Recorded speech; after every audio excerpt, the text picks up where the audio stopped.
Eras penculik bos bank BUMN ternyata teman lama oknum TNI pemberi job, sempat ketemu sebelum beraksi.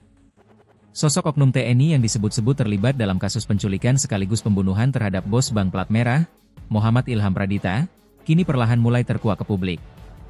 Identitas pria berinisial F itu ternyata bukanlah orang asing bagi tersangka utama bernama Eras. F diketahui merupakan teman lama yang sudah cukup akrab dengan Eras jauh sebelum kasus kelam ini mencuat. Hubungan lama keduanya inilah yang akhirnya menyeret F dalam pusaran kasus besar yang menyita perhatian masyarakat luas. Kuasa hukum Eras, Adrianus Agal, mengungkapkan bahwa kliennya mengenal baik sosok F sejak lama. Menurutnya, kedekatan inilah yang membuat Eras tidak pernah curiga ketika F kembali menghubunginya.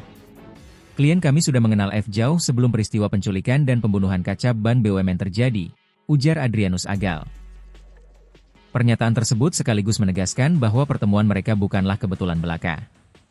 Dalam rangkaian perencanaan aksi penculikan, F dan Eras sempat bertatap muka di sebuah kantin di kawasan Cijantung, Pasar Rebo, Jakarta Timur. Pertemuan itu digambarkan sebagai momen awal terjalinnya rencana kejahatan yang lebih terstruktur.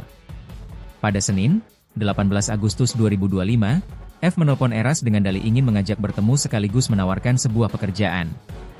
Ajakan itu terdengar meyakinkan sehingga Eras bersedia hadir. Tanggal 19 Agustus 2025, Eras dan beberapa kawan pelaku bertemu dengan oknum F di kantin daerah Cijantung sekitar pukul 9 WIB, untuk membahas perihal pekerjaan yang dimaksud, jelas Adrianus Agal, dikutip Suryako, ID dari Kompas.com. Dalam pertemuan tersebut, tabir pekerjaan yang ditawarkan mulai terbuka sedikit demi sedikit. Bahwa oknum F menjelaskan kepada Eras terkait pekerjaan yang dimaksud tersebut adalah untuk menjemput paksa, menculik, korban, Ilham, tambah Agal. Penjelasan itu sontak mengejutkan, namun rupanya tetap dilanjutkan oleh para pelaku. Hari Rabu, 20 Agustus 2025, ditetapkan sebagai hari eksekusi penculikan. Pagi itu, Eras bersama beberapa rekannya kembali berjumpa dengan F di Kafe Kungkung, Jalan Percetakan Negara, Rawasari, Cempaka Putih, Jakarta Pusat. Pertemuan berlangsung sekitar pukul 9 WIB, tepat sebelum aksi besar dijalankan. Di sana, F dengan gamblang memaparkan rencana jemput paksa terhadap Ilham. Jika rencana berhasil, ada instruksi khusus yang harus diikuti oleh Eras dan kelompoknya.